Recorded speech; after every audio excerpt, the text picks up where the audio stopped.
समझिए।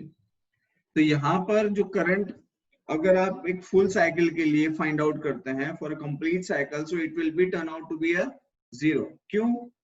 क्योंकि आप देखिए एवरेज निकाल रहे हैं, राइट? तो अब एक चीज समझिए कि जितना ऊपर है उतना ही नीचे है, राइट? इसलिए यहाँ पर आप एवरेज, करंट का एवरेज निकाल रहे हैं for a complete cycle, it will turn out to be a 0। ठीक है? अगर मान लीजिए कि if you are finding it for the half cycle, किसके लिए? फॉर हाफ साइकिल, तो देखिए क्या आएगा। हाफ साइकिल के लिए अगर आप एवरेज करंट निकालते हैं तो हमें यहाँ पर लिमिट कहां से कहां तक लेंगे? इंटीग्रेशन फ्रॉम 0 से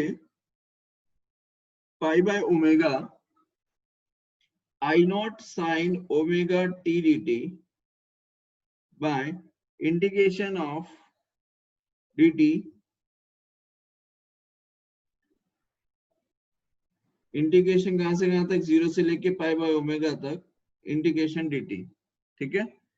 अब आप एक चीज समझिए यहाँ पर कि आई नॉट को तो हमने ले लिया बाहर, अब ये जो sign omega t d T है इसका आप इंटीग्रेट करते हैं तो ये हो जाता है minus cos omega T, limit 0 से लेके पाई बाय ओमेगा तक।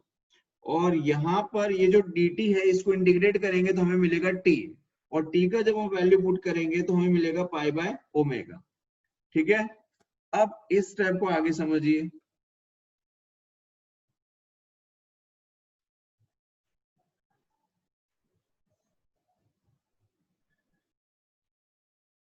देखिए यहां पर हम लिख सकते हैं दैट आई नॉट, माइनस को बाहर ले लेते हैं, माइनस आई नॉट, ये जो cos ओमेगा टी है इसमें ओमेगा टी की जगह हम क्या पुट कर सकते हैं? पाई बाय ओमेगा पुट करेंगे, minus cos 0 bye pi by omega, तो ये हो जाएगा minus I not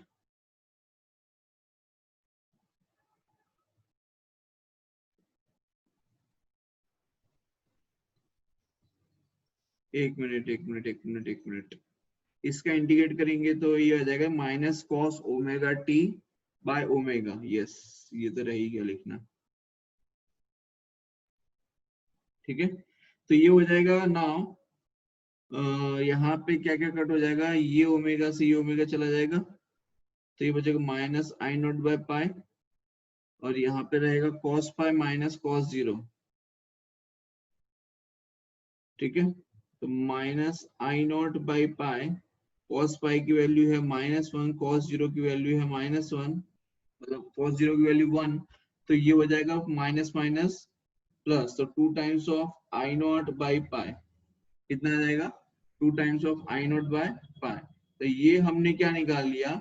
I average for the half cycle, that is 2 times of I naught by pi. बोलो कोई दिक्कत यहां तक?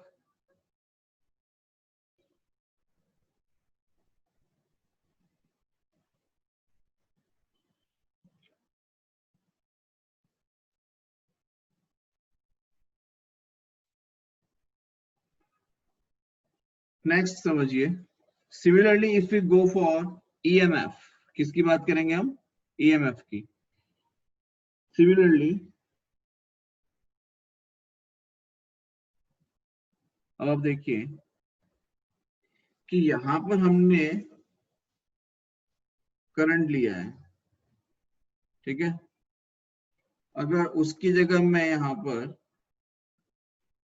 ये जो करंट है, इस करंट की जगह अगर मैं यहाँ पे ईएमएफ ले लू, ई, क्या ले रहा हूँ? EMF e. तो ईएमएफ ई को हम लिख रहे हैं i e is equals to E naught sine omega t. क्या लिखते हैं ईएमएफ को? E naught sine omega t. तो EMF for the average, EMF for the full cycle, ये आ जाता है 0। क्या आ जाता है? Average EMF for the full cycle is 0, right? जैसे हमने करंट के लिए किया सेम है। Similarly if you go for EMF for the half cycle, EMF of the half cycle, तो हाफ साइकिल के लिए ईएमएफ कितना हो जाएगा, देखिए ये कितना था, 2 times of I naught by pi, तो यहाँ पर ये हो जाएगा 2 times of E not by pi. बोलो आई बात समझ में, क्लियर है बेटा यहाँ तक? Yes sir. Yes. अब एक इसके एग्जाम्पल देखिए, मान लीजिए हमें करंट गिवन है in the function of time T that 2t² + 3, कितना करंट दिया है, 2t² + 3। अब यहाँ पर आपसे पूछा गया है find the average current eight t = 2 second. क्या पूछा गया है, find the average current eight t = 2 second. तो एवरेज निकालने के लिए हम क्या कर सकते हैं, देखिए फॉर द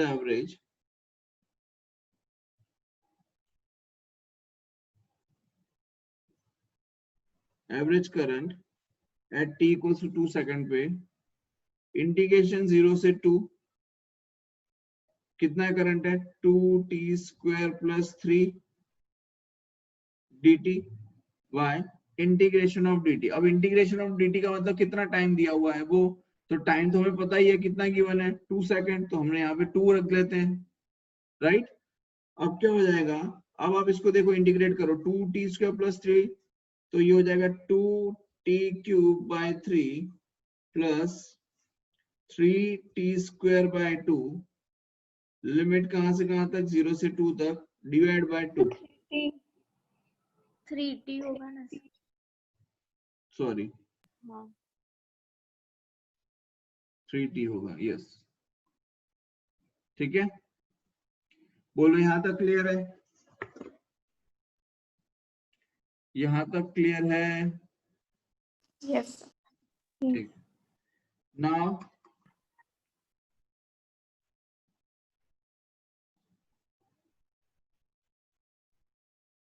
नेक्स्ट देखिए, 2t³ / 3 + 3t, ठीक है, अपर लिमिट 2 पुट करनी है, तो ये हो जाएगा 2t³ t³ कितना आएगा, 8/3 + 3 × 2 डिवाइड बाय 2, तो ये हो जाएगा 16/3 + 6/2, तो कितना हो जाएगा, 16 + 6 3 = 18/3 3 2 = 6, तो 34/6 आ गया।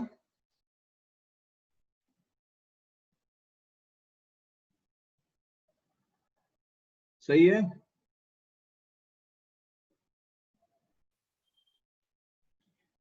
क्लियर है यहाँ तक? यस।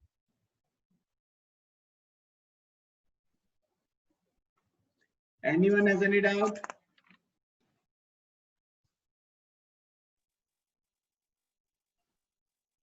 नहीं है तो बहुत बढ़िया।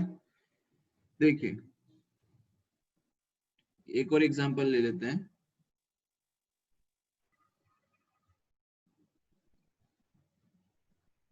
ये कुछ इस तरीके से आई वर्सेस टी का ग्राफ ड्रॉ कर रहे हैं, this is I, this is time T, ठीक है, और ये देखिए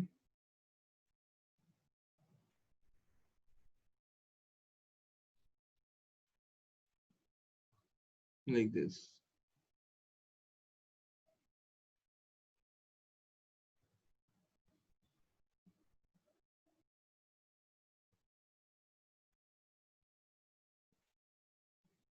इन दिस वे, ठीक है। अब ये देखिए, ये है आपका 2 एम्पियर और ये है आपका -2 एम्पियर, ओके, ये है आपका 1 second, 2 second, 3 second and 4 second. आपको फाइंड करना है current for the full cycle, average current for the full cycle, and second is average current for the half cycle। बता भाई शान क्या आएगा,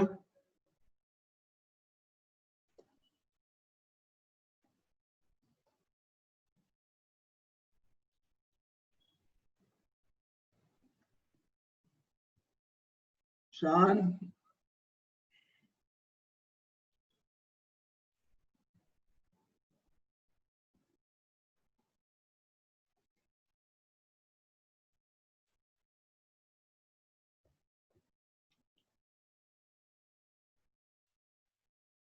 देखिए यहाँ पे फॉर द फुल साइकिल अगर हम बात करें तो यहाँ से आपका शुरू हो रहा है और यहाँ पे कंप्लीट हो रहा है, राइट? ये फुल साइकिल है। तो जितना ऊपर है उतना ही नीचे है। तो जब आप एवरेज निकालेंगे for the full cycle it will B 0। कितना आ जाएगा? 0. 0 आ जाएगा। एंड अगर आप एवरेज निकालेंगे हाफ साइकिल के लिए तो कितना आ जाएगा? कितना आएगा? यहां से यहां तक का कितना आएगा? 2 एम्पियर। दिख तो रहा है स्क्रीन पे। और क्या है? क्लियर है यहां तक?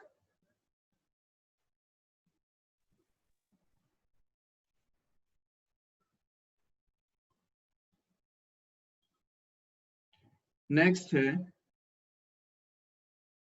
Average of I square. क्या निकालना है? एवरेज ऑफ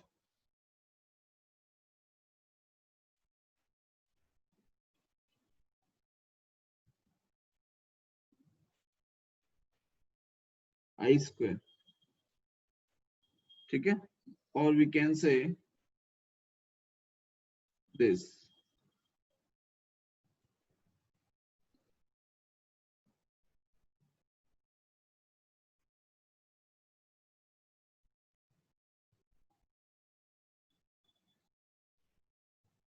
आई स्क्वायर का एवरेज निकालना है। कैसे निकालेंगे?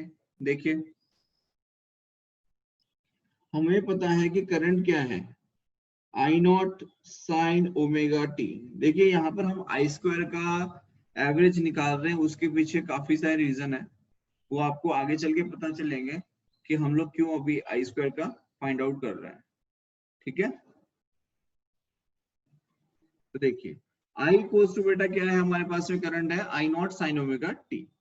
अब आप इसका एवरेज निकालेंगे तो क्या आ जाएगा?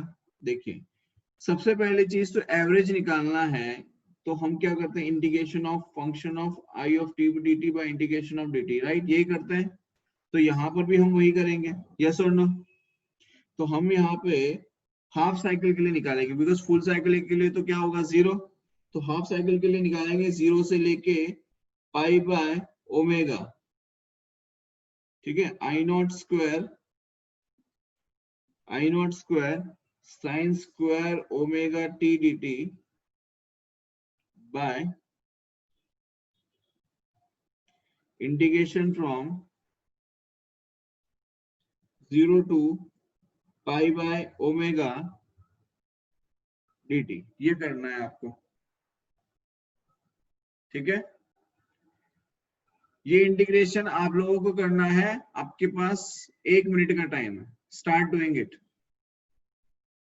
1 minus cos 2 omega t by 2 क्या हो जाएगा? 1 minus cos 2 omega t by 2। I naught square आपका बाहर आ जाएगा, dt का आप इंटीग्रेट करके रखेंगे तो उसकी वैल्यू t की जगह पाई बाय ओमेगा आ जाएगी, राइट? तो हम इसे लिख सकते हैं that I square is equals to I naught square बाहर आ जाएगा, साइन स्क्वायर ओमेगा टी की जगह हम रिप्लेस करेंगे इंटीग्रेशन 0 से लेके pi by omega, sine square omega t is replaced by 1 minus cos 2 omega t by 2 and integration from 0 to pi by omega dt, ठीक है? अब ये जो dt है इसको मैं हटा रहा हूं, इसकी जगह हम लिख सकते हैं पाई बाय ओमेगा। क्या लिख सकते हैं? पाई बाय ओमेगा। तो पाई बाय ओमेगा, तो ओमेगा ऊपर आ जाएगा, पाई नीचे आ जाएगा, ठीक है? तो यहाँ पे मैं सीधा लिख देता हूँ, ओमेगा ऊपर आ जाएगा और पाई नीचे आ गया, ठीक है?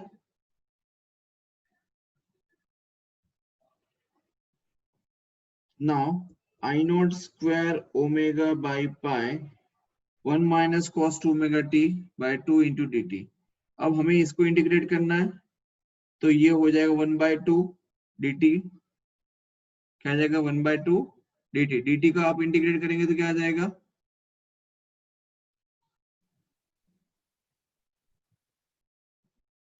0 से pi by omega 1/2 dt minus 0 से pi by omega cos 2 omega t dt।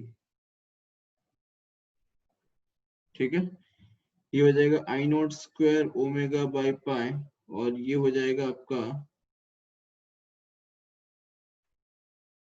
Pi by omega, ये ओमेगा से में जाएगा, ये क्या आई नॉट स्क्वायर बाय 2। ठीक है, तो हमारा जो करंट आया ये पूरा पार्ट जीरो हो जाएगा, दिस विल बिकम जीरो, इसलिए मैंने इसको लिखा ही नहीं है, ये जीरो हो जाएगा जब आप इसे इंटीग्रेट करेंगे तब। ठीक है, इसका मतलब ये हुआ कि the mean value of current is mean value of I square. ये कितना आ गया, कितना आ जाएगा ये आई नॉट स्क्वायर बाय 2, कितना आ गया आई नॉट स्क्वायर बाय 2। बोलो यहाँ तक कोई डाउट है किसी को? सर एक बार पिछली वाली स्लाइड करो ना। ये ले,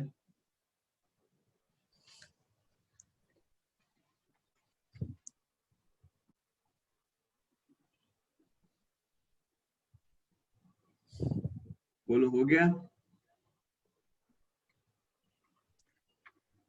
नो सर, एक सेकंड रुक जाओ।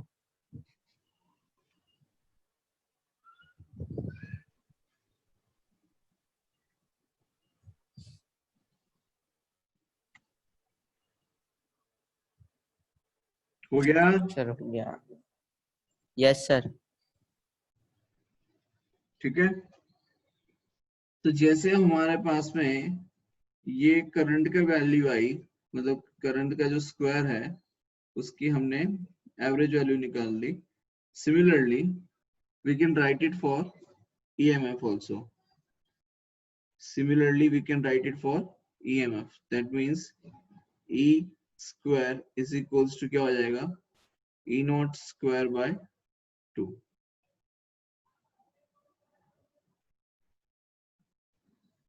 बोलो क्लियर है यहाँ तक?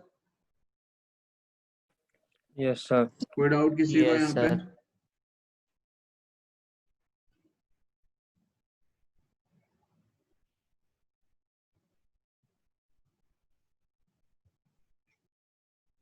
ठीक है, अब दूसरी एक और चीज समझिए, हमारे घर के अंदर जो सप्लाई आती है वो कितने वोल्ट की होती है? हमारे घर में जो सप्लाई आती है वो कितने वोल्ट की आती है? 220 वोल्ट या 230 वोल्ट, राइट?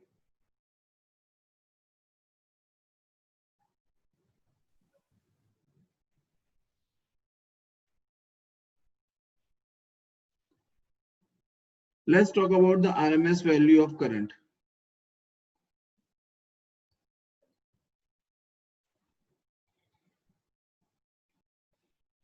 अब देखो IRMS वैल्यू करंट की क्या होती है?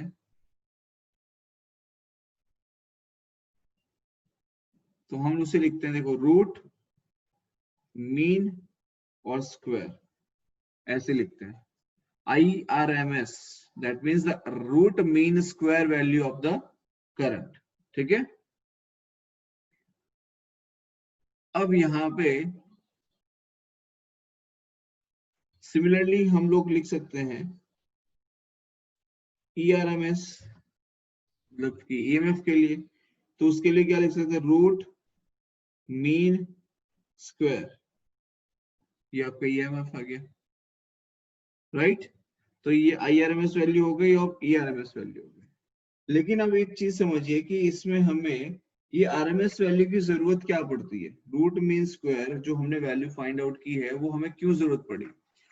तो क्या होता है कि हमारे घर के अंदर जब इलेक्ट्रिसिटी का बिल आता है ना, वो जो बिल आता है वो क्या कैलकुलेशंस करके आता है, तो हमें क्या फाइंड करना पड़ता है? मान लो जो एनर्जी कंज्यूम हुई है, एनर्जी कंज्यूम जो हुई है उसके अकॉर्डिंग तो आपको करंट जो मिल रहा है वो क्या मिलता है? ऑल्टरनेटिंग करंट आपके घर में ऑल्टरनेटिंग करंट है, that means current is I not sine omega t.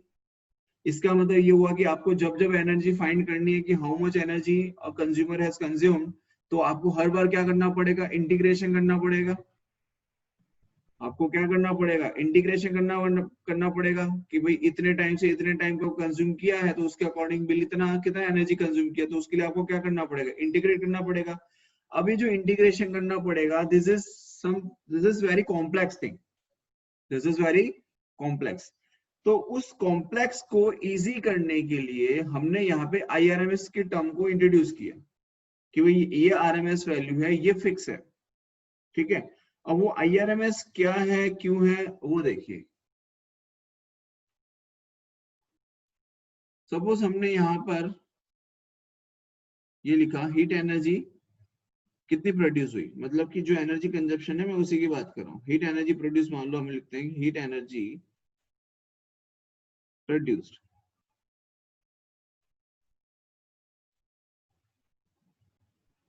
ठीक है। तो हीट के लिए हम क्या लिखते हैं, हमारे पास फॉर्मूला क्या होता है, I²RT। भाई बेसिक फॉर्मूला क्या है हीट लॉस फाइंड करने का, I²RT, यस और नो। तो यहाँ पर जो Yes, हमारे sir. पास में सर्किट है जिसमें से करंट फ्लो I कर रहा है, तो हम लिखते हैं I equals to I0 sin omega t. क्या लिखते हैं, I equals to I0 sin omega t, और ये है रजिस्टर आपका R। तो हीट जो हमें मिलेगी वो हीट कितनी मिलेगी, I²RT integration of I²R dt। क्या लिखेंगे, इंटीग्रेशन ऑफ I²R dt। तो I की जो वैल्यू है वो कितनी है, तो ये है I0 sin ओमेगा टी, मतलब कि इसका स्क्वायर, तो I0 square sin square omega t, और ये आपका R और ये आया आपका dt। ये हमने क्या किया, इंटीग्रेशन, जिसमें से R को बाहर ले लेते हैं, रिमेनिंग जो रहेगा उसको इंटीग्रेट करो, I0 square sin square omega t dt, ठीक है। क्लियर है यहाँ तक। अब ये वाली जो टर्म है वो आपको कहीं देखी पहचानी सी लग रही है कि यार ये तो कहीं अभी अभी किया है कि I0 square sin square omega t dt का इंटीग्रेशन अभी अभी कहीं किया है। तो यहाँ पर आप एक चीज समझिए, देखिए यहाँ पर आप देख पाएंगे कि हमने कहाँ पे किया है, ये रहा I0 square sin square omega t dt, ठीक है, बाय। अब यहाँ पर अगर मैं इस dt को इंटीग्रेट करता हूं तो यहाँ पर t बन जाता है। अगर आप देखो तो क्या है ये, I0 square sin square omega t dt by t, क्या यही टर्म है, राइट। और यही टर्म हमारे पास में यहाँ पे मिल रही है, ये रही I0 square sin square omega t dt। Difference क्या है कि t नहीं है डिवीजन में, तो अगर मैं उस t को ले आऊं डिवीजन में तो मेरा रिजल्ट आ जाएगा सीधा सीधा सा। तो मैंने क्या किया, मैंने लिखा that h is equals to r integration of I0 square sin square omega t dt, ठीक है। अब मैंने क्या किया बेटा, t से डिवाइड कर दिया और t से मल्टीप्लाई कर दिया। अब हमारे पास में ये आ गया, अब ये आ गया तो हमारे पास में उसकी वैल्यू भी आ गई। भाई इसको इंटीग्रेट करके वैल्यू क्या आ रही थी हमारे पास में, तो हमारे पास में वैल्यू आ रही थी r, इसको इंटीग्रेट करके हमारे पास वैल्यू आ रही थी I0 स्क्वायर बाय 2। क्या वैल्यू आ रही थी, I0 स्क्वायर बाय 2, और ये आ गया आपका t, ठीक है। यहां तक समझ में आया, यस सर। ठीक है। Yes.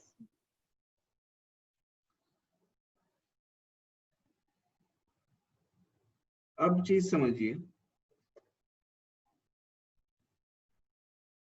यहां पर हमने लिखा था, देखो मैंने यहाँ पे लिखा है I² equals to I0 square by 2। देखिए I² is equals to I0 square by 2, ठीक है, और E² equals to E0 square by 2।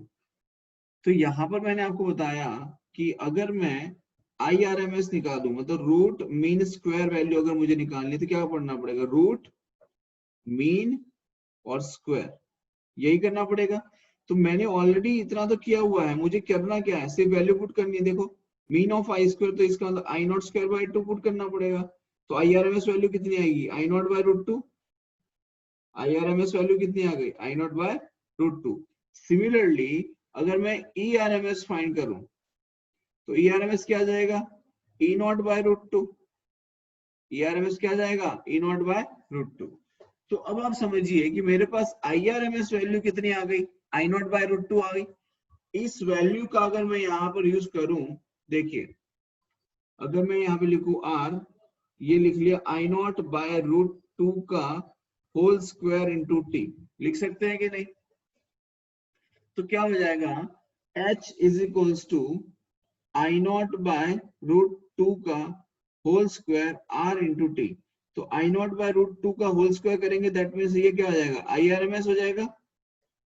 ये क्या हो जाएगा, IRMS हो जाएगा, और उसका square into R into T, right.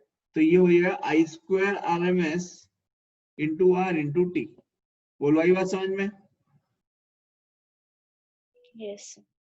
इसका मतलब हमारे पास में जो वैल्यू होती है वो क्या होती है, RMS वैल्यू होती है। कौन सी वैल्यू होती है, RMS वैल्यू। आई बात समझ में? समझिए, इन इंडिया हमारे घर में जो सप्लाई आती है, इन इंडिया हमारे घर में जो सप्लाई आती है वो 220 वोल्ट की सप्लाई होती है with 50 hertz of frequency. 50 hertz frequency का मतलब ये होता है कि वो 50 टाइम्स चालू होके बंद होती है। आपके घर में जो लाइट बल्ब जल रहा है ना इस वक्त, वो 50 टाइम्स चालू बंद चालू बंद चालू बंद हो रहा है। मतलब टोटल अगर आप देखो अप एंड डाउन तो 100 हो जाता है, ठीक है। तो यहाँ पर जो है कितना सप्लाई, 220 वोल्ट। अब ये जो 220 वोल्ट सप्लाई जो लिखी हुई होती है, ये बेटा RMS वैल्यू होती है। कौन सी वैल्यू होती है, ये RMS वैल्यू, ठीक है। तो अगर कोई लिखे that EMF is equals to E naught sine omega t, और आपको गिवन ये है कि EMF दिया है 220 वोल्ट,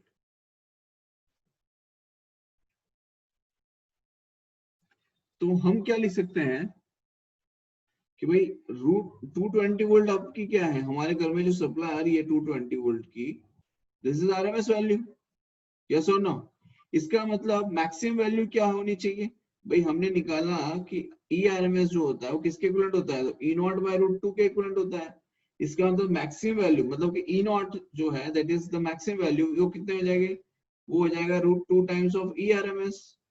इसका मतलब हम ये कहेंगे कि E नॉट जो है बेटा वो हो जाएगा आपका root two into ERMS। ERMS कितना है, तो 220, राइट। तो जब आप रूट टू इंटू 220 करेंगे then it will be 311 volt. इसका मतलब ये है कि हमारे पास में मैक्सिमम और you can say peak value, क्या कहेंगे, peak value of EMF which is represented by E not, कितना आया, 311 वोल्ट। तो आपको जो झटका लगता है वो कितने वोल्ट का लगता है, 311 वोल्ट का लगता है, 220 का नहीं लगता है। कितने का लगता है, 311 वोल्ट का। बोलो क्लियर है यहाँ तक? Yes. कोई डाउट?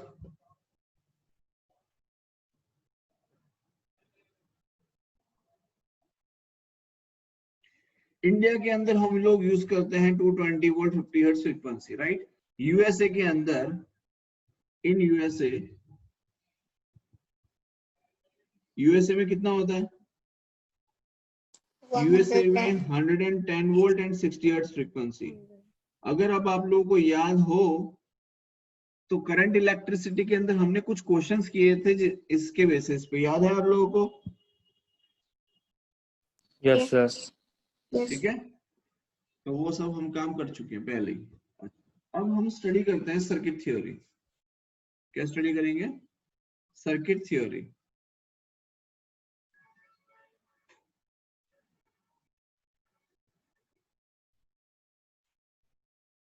सर्किट थ्योरी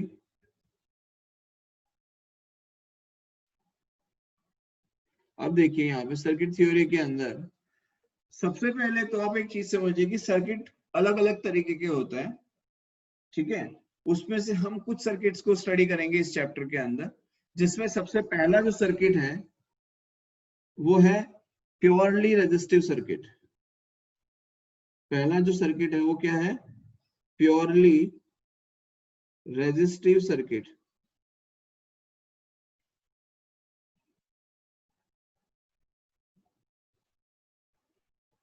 ठीक है, अब ये जो प्योरली रेजिस्टिव सर्किट है इसमें देखिए क्या होता है, ये हमने ले लिया रेजिस्टर R और इसके साथ हमने यहाँ पे लगा दिया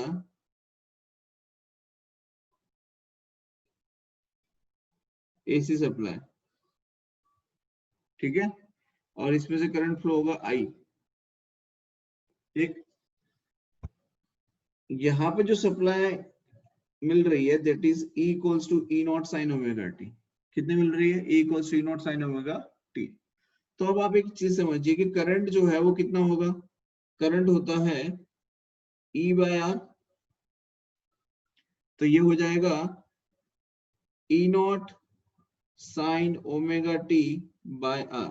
That means what we can say I equals to I E naught by R, that means we can say I equals to I naught sin omega t। बोलो कोई दिक्कत,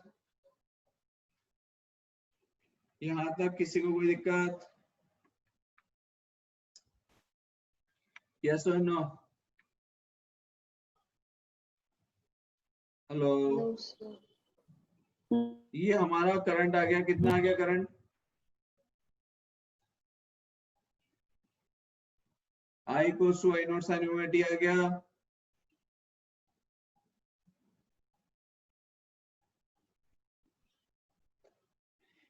ठीक, अब यहां पर अब एक चीज समझिए कि EMF की जो वैल्यू है वो हमें मिल रही थी E naught sine omega t, और जो करंट की वैल्यू है वो हमें मिल रही है I naught sine omega T.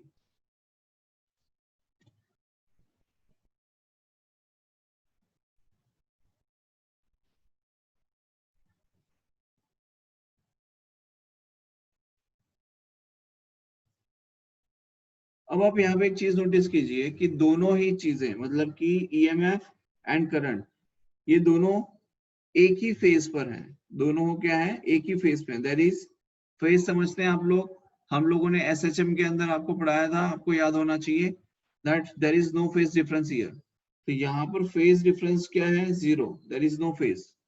इसका मतलब ये हुआ कि EMF एंड करंट ये दोनों क्या होंगे, एक ही फेज पर लाई करेंगे। ठीक है, ये हुआ सबसे पहले प्योरली रेजिस्टिव सर्किट। नेक्स्ट देखिए सेकंड है, second is purely capacitive. Second क्या है, प्योरली कैपेसिटिव सर्किट। अब प्योरली कैपेसिटिव का मतलब क्या होता है, देखिए ये हमने ले लिया कैपेसिटर जिसके साथ में एक AC सोर्स कनेक्ट किया हुआ है कुछ इस तरीके से, ये आपका कैपेसिटेंस हो गया C। ठीक है, और EMF जो है वो क्या है, वो है E naught sine omega t. EMF कितना है, E naught sine omega t. अब आप यहाँ पे देखिए कैपेसिटर के बारे में हम जानते हैं दैट चार्ज जो है वो कितना आएगा, C इंटू वी। चार्ज कितना आएगा, C इंटू वी। लेकिन यहाँ पर V is replaced by E, तो हम लिखेंगे C इंटू E। तो चार्ज Q जो है उसे हम क्या लिखेंगे, C into E। E is replaced, तो E naught sine omega t. EMF कितना आ जाएगा, E naught sine omega t. ये हो जाएगा dq बाय dt। तो dq बाय dt आप करेंगे तो d by dt of q, q की वैल्यू कितनी है, तो c times of E naught sine omega t. क्या हो जाएगा, c times of E naught sine omega T. जब आप इसे डिफरेंशिएट करते हैं तो हमें यहाँ पर देखिए क्या मिल जाएगा, c times of E naught sine omega T cos omega t into omega, तो ओमेगा आ गया बाहर और ये आ जाएगा कॉस ओमेगा टी। ठीक है, तो यहां पर हम लिख सकते हैं that I is equals to, हमारे पास में एक वैल्यू बनी, I is equals to E naught times, I equals to E naught times omega C into sine, sorry, into cos omega t into cos omega t. ठीक है, तो current जो आया वो आया E naught times omega C into cos omega t. अच्छा, अब आप एक चीज समझिए, यहां पर XC इसे कहते हैं कैपेसिटिव रिएक्टेंस, ये नया टर्म है होगा आपके लिए, आप समझिए, कैपेसिटिव रिएक्टेंस। कैपेसिटिव रिएक्टेंस को हम रिप्रेजेंट किससे करते हैं, XC से, और XC होता है 1 बाय ओमेगा C। XC क्या होता है, 1 अपॉन ओमेगा C। तो यहां पर हम देखिए लिख सकते हैं E naught by 1 by omega C, लिख सकते हैं ऐसे, राइट। अब ये जो cos ओमेगा टी है, इस cos ओमेगा टी को हम लिख सकते हैं sign omega t plus pi by 2, yes और नो, लिख सकते हैं। Yes. दूसरा ध्यान रखने वाली बात यहाँ पर एक और है कि ये जो E naught by 1 by omega C है, इसे हम लिख सकते हैं XC। क्या लिख सकते हैं, XC, that means capacitive reactance. cos omega t is replaced bye sin omega t plus pi by 2, तो इसे हम लिख देंगे sin omega t plus pi by 2। ये आया आपका करंट आई।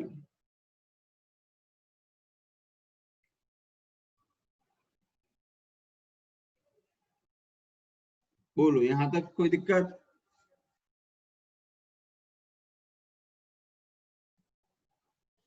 अब यहाँ पर Yes.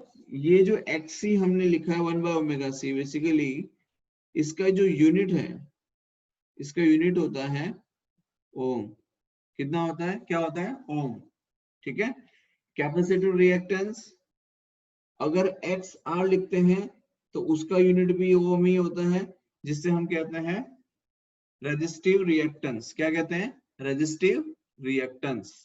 बोलो, अब ये देखो ये हो जाता है I equals to E naught by XC into sine omega t plus pi by 2। Sine pi by 2 plus theta आप जानते ही है क्या होता है, कॉस थीटा होता है, राइट। ये तो पता ही है ना आप सभी को। तो यहाँ पर आप चाहे तो लिख सकते हैं I equals to I naught sine omega t plus pi by 2। अब यहाँ से आपको एक चीज क्लियर हो गई कि हमारे पास में दो इक्वेशन है, एक तो ये इक्वेशन आ गई,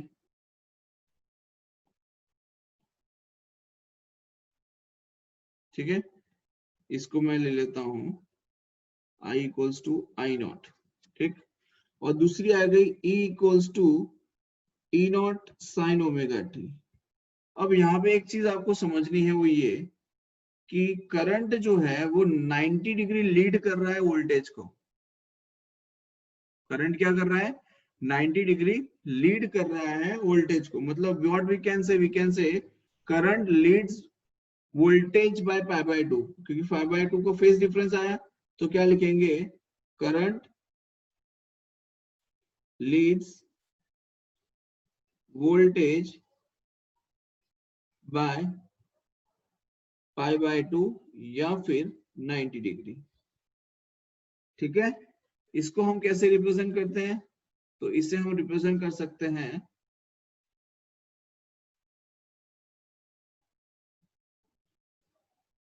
देखिए कुछ इस तरीके से। करंट लीड कर रहा है तो ये करंट आया, और एक मिनट,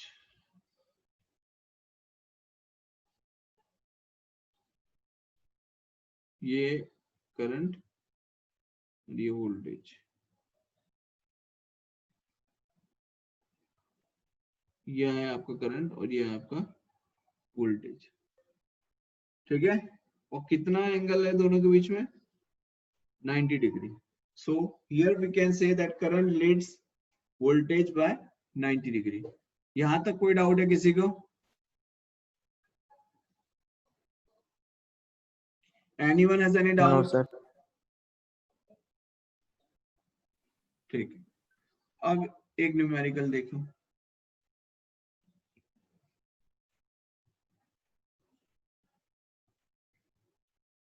मान लीजिए कुछ ऐसा क्वेश्चन दिया जाए कि ये XC है और इसकी वैल्यू गिवन है 5 ओम, ठीक है, और यहाँ पर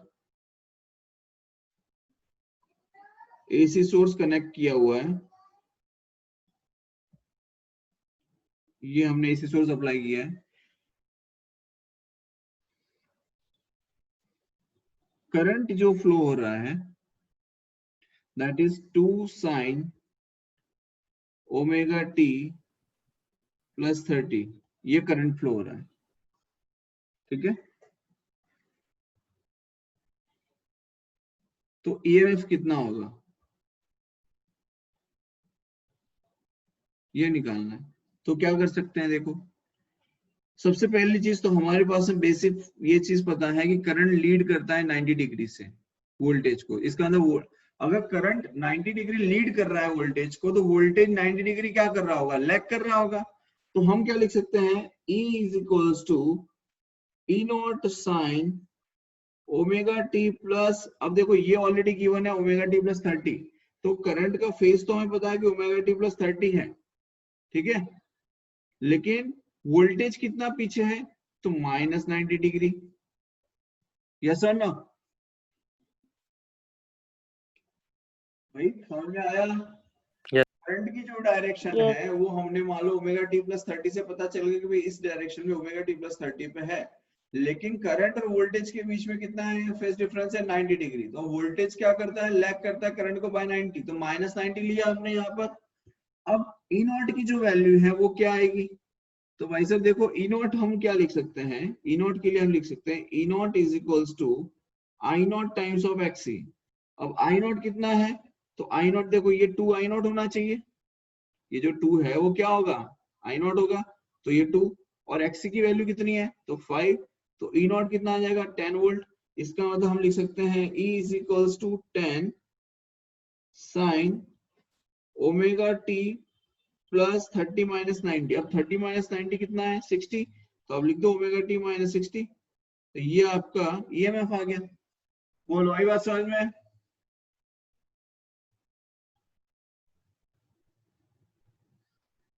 Anyone has any doubt here? No, sir. Clear है यहाँ तक बेटा? Yes. ठीक है, तो ये हो गया आपका pure capacitive circuit. Next class के अंदर हम स्टडी करेंगे प्योरली इंडक्टिव सर्किट, ठीक है। कल आप लोगों का टेस्ट है, उसके लिए प्रॉपर तैयारी करो आप लोग अब, ठीक है।